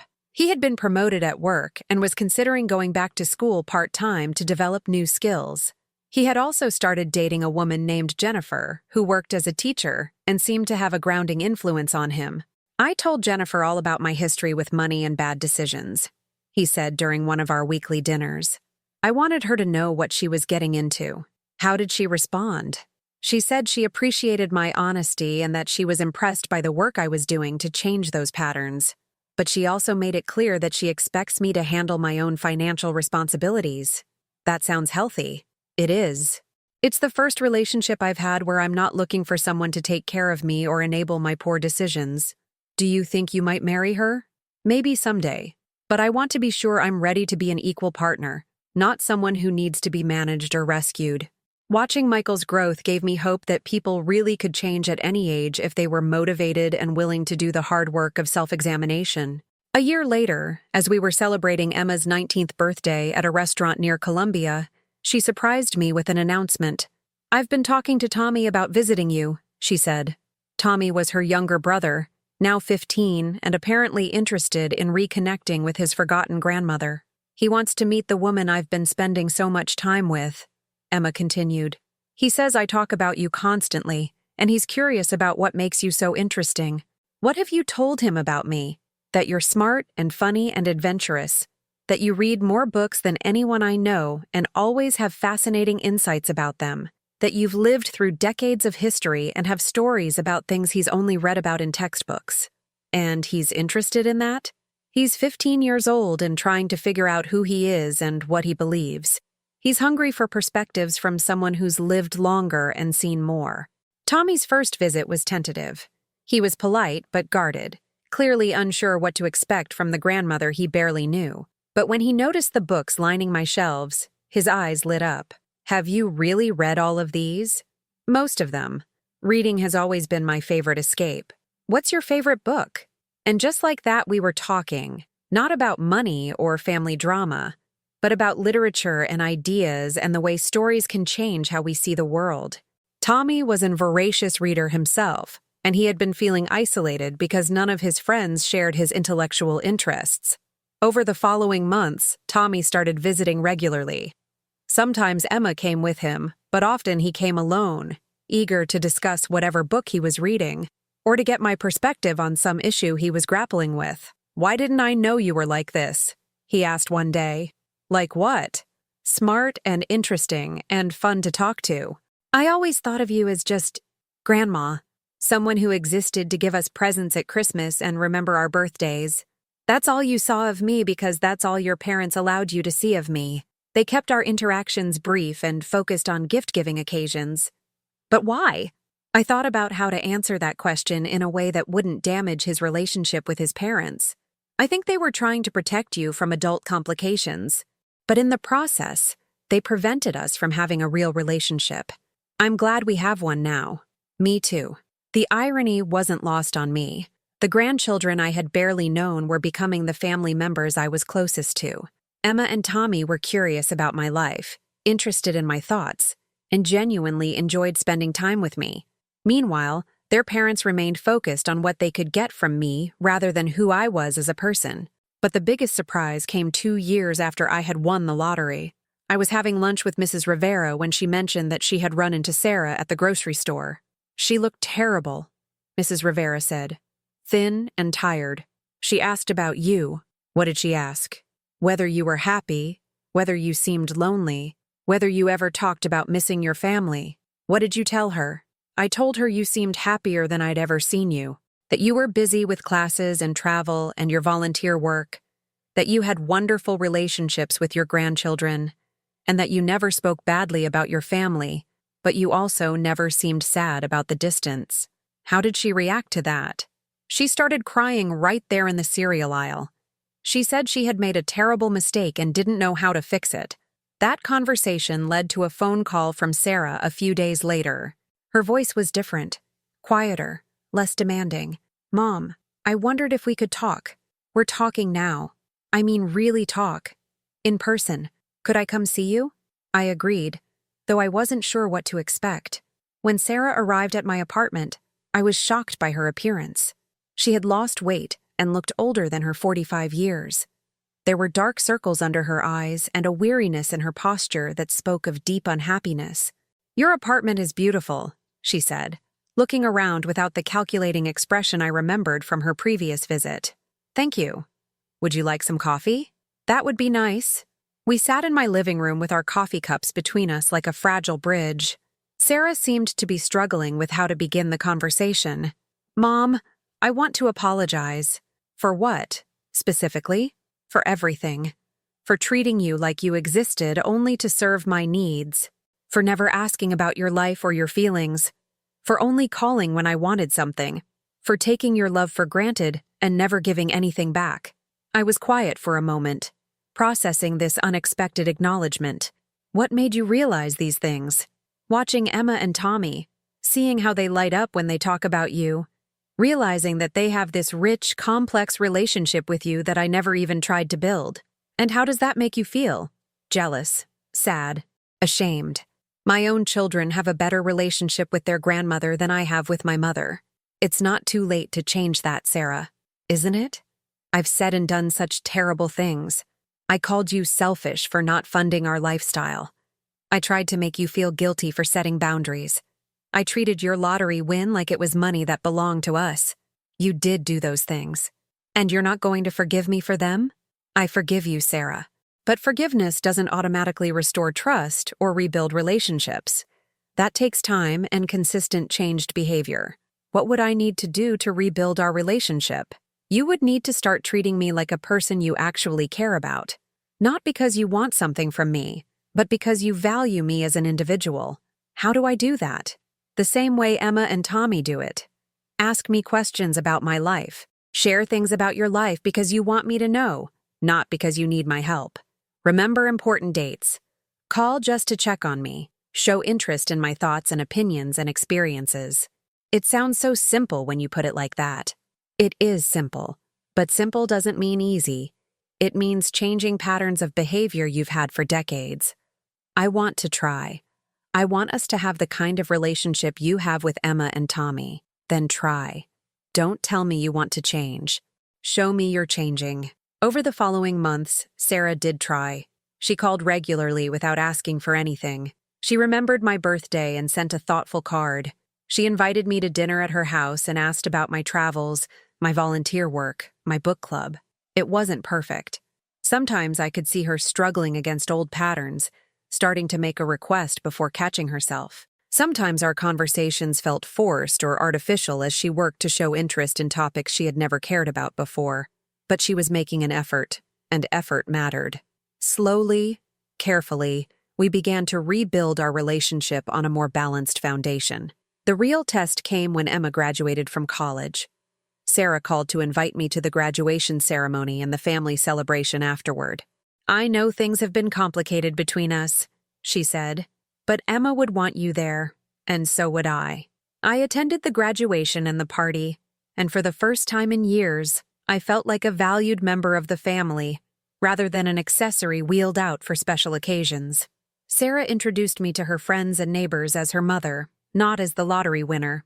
She asked me to give a toast at the party, and I spoke about watching Emma grow into a remarkable young woman. Later, as the party was winding down, Sarah and I found ourselves alone on the back deck. "Thank you for coming," she said. "It means a lot. Thank you for inviting me, for including me. Mom, I want you to know that I don't expect anything from you anymore.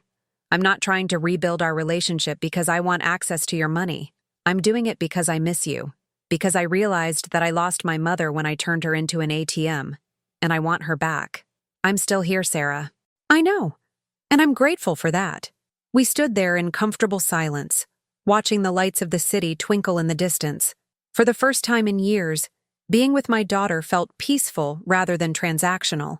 That conversation marked the real turning point in our relationship. Sarah stopped seeing me as a resource and started seeing me as a person. It took time and patience and plenty of awkward moments, but eventually we found our way back to each other. Michael, meanwhile, had married Jennifer in a small ceremony that I helped plan and pay for, not because he asked, but because I offered. He had become the son I had always hoped he could be: responsible, caring, independent, and genuinely interested in my well-being. Emma graduated from Columbia with honors and got a job at a prestigious magazine. Tommy was accepted to several excellent colleges and chose to study history with plans to become a teacher. Both of them remained close to me, calling regularly and visiting often, not because they wanted anything, but because they enjoyed my company. As I sit here now, 3 years after winning the lottery, I realized that the money wasn't really the catalyst for change in my family relationships. It was simply the tool that allowed me to enforce boundaries I should have set decades earlier. The lottery win didn't make me worthy of love and respect. I had always been worthy of those things. It just gave me the financial security to demand them. I'm 76 years old now, and I'm happier than I've ever been. I live in a beautiful apartment filled with books and art and flowers. I travel to places I dreamed about for decades. I support causes I care about and pursue interests I never had time for when I was working multiple jobs and worrying about money. But most importantly, I have genuine relationships with people who see me as a complete human being rather than a means to an end.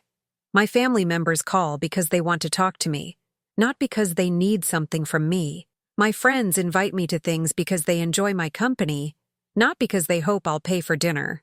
I think about that Christmas morning when I sat alone eating canned soup, feeling forgotten and worthless.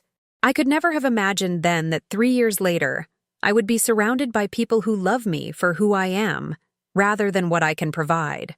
The money certainly made my life more comfortable, but the real transformation came from learning to value myself enough to require others to value me too.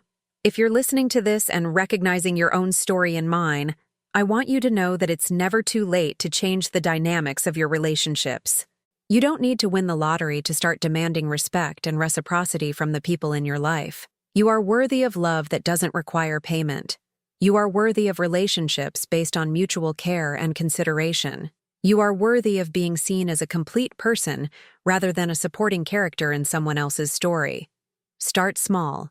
Set one boundary. Say no to one unreasonable request. Ask for one thing you need instead of only giving.